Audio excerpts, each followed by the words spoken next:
خالہ کا فرض۔ اقرا جب 7 سال کی تھی اس کی ماما کا انتقال ہو گیا۔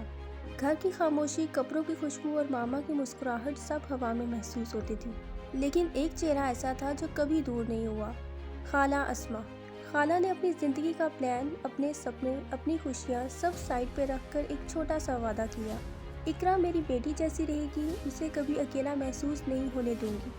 اقرا جب اسکول جاتی تو خالہ اس کے بال باندھتی، اس کا لنچ باکس پیک کرتی اور ہر روز ایک ہی لائن کہتی: جو تمہاری ماں کرتی وہ سب میں کروں گی، پر دعا اس کی لگے گی۔ وقت گزرتا گیا، اقرا بڑی ہوتی گئی، ہر مشکل میں خالہ اس کے ساتھ کھڑی ہوتی۔ اسکول کے project, annual function, first speech, پہلا ایوارڈ، سب پر سب سے تیز تالیاں خالہ ہی بجاتی تھی۔ ایک دن اسکول میں فیملی پریزنٹیشن تھی، سب بچے اپنے پیرنٹس کو اسٹیج پر بلا رہے تھے۔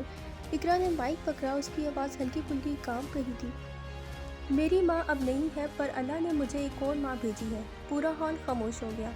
اقرا نے آگے کہا: میری خالہ نے مجھے سنبھالا، اٹھایا، پڑھایا، ہنسایا، اور اگر میں آج اچھی ہوں تو ان کی وجہ سے۔ خالہ کی آنکھوں میں آنسو آ گئے۔ اسٹیج پر چھوٹی سی اقرا نے ان کے ہاتھ پکڑ کر زبان سے نہیں بلکہ دل سے ایک سینٹنس کہا: آپ صرف خالہ نہیں، میری تقدیر ہو۔ اس رات خالہ نے بس ایک بات کہی: بیٹا، خون سے نہیں بلکہ نیت سے بھی رشتے بنتے ہیں۔